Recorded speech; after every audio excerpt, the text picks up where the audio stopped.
Hi. சாப்பாடு வந்துக்கிட்டு இருக்கு. காலையில் வந்து மீன் வாங்கிட்டு வர சொல்லி பையனை சொல்கிறேன், கேட்க மாட்றான். இப்போ லேட் ஆகிடும்ல சமைக்க. சொல்லுங்கள் நேர்களே. நான் தான் போறேன்னு சொல்றேன்ல, அப்புறம் எதுக்குமா சும்மா 7 மணிக்கு போ மீன் வாங்க சொல்றீங்க? நான் போறேன்டா 8 மணிக்குலாம். போயிட்டு வா, நேரத்தோட செய்யணும்ல. கிளம்பிட்டு. ஹாய், காலை வணக்கம். எல்லாம் எப்படி இருக்கீங்க?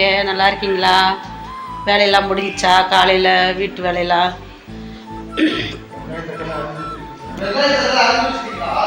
இந்த அரியன் மகனே, நீ போயிட்டு வந்தால் ஒரு நிமிஷம் வேலை செஞ்சிருவேன்.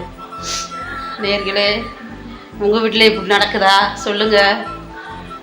காலையிலேருந்து இந்த பையனோட போராடிக்கிட்டு இருக்கேன், கேட்கவே மாட்றான். இதே எங்கள் வீட்டுக்காரனா உடனே போய் வாங்கி கொடுத்துருவாரு.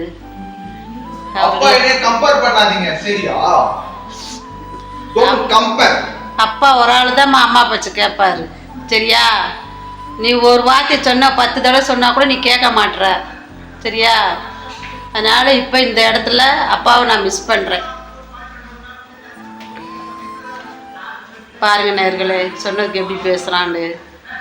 எல்லோரும் நல்லா இருக்கீங்களா? உங்கள் வீட்டில் சமைச்சாச்சா? இன்னும் சமைக்கலையா? டீ குடிச்சிங்களா? டீ காபி குடிச்சிங்களா நேர்களே? இந்த கிளம்பிகிட்டு இருக்கான் பையன். இந்த ஒரு வார்த்தை 10 தடவை சொல்ல வந்து இந்த கிளம்புறாரு. 10 தடவை சொல்லி 11 சொல்லுக்கு தான் கிளம்புறாரு. இதுலேருந்து என்ன தெரியுது சொல்லுங்க. கொடுங்க, அதுல தான் ஜிபே இருக்கு, போயிட்டு வர சொல்லிட்டு கொடுங்க, போனை கொடுங்க மக்களுக்கு. ஓகே, பாய்.